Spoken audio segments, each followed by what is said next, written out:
Got another great question from Kevin. Does Scarbrough offer within Mexico e-invoicing services? Absolutely. We have to.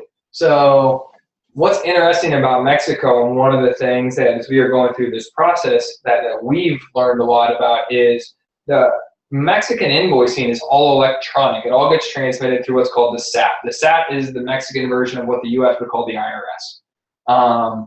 Every invoice we send goes through the SAT.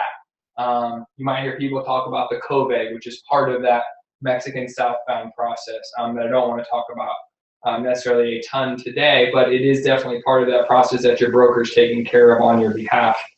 But there is a, with that e-invoicing capability, we have a lot of work that, we had to do. We have to register, in order to even submit those electronically. When you see those, they have what I liken to a QR code that sits on top of them.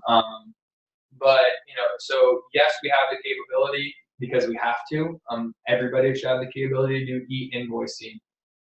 You might now have some people where you get a copy because of some third-party payment. I don't want to get overly detailed on that today because we could probably have a half-an-hour conversation on just the third-party payment requirements in Mexico and kind of how that process works.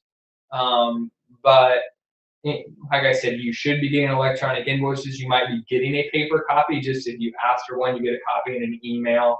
And more than anything, that's more like a receipt. This is, yeah, you got your invoice. We've already transmitted this through SAT.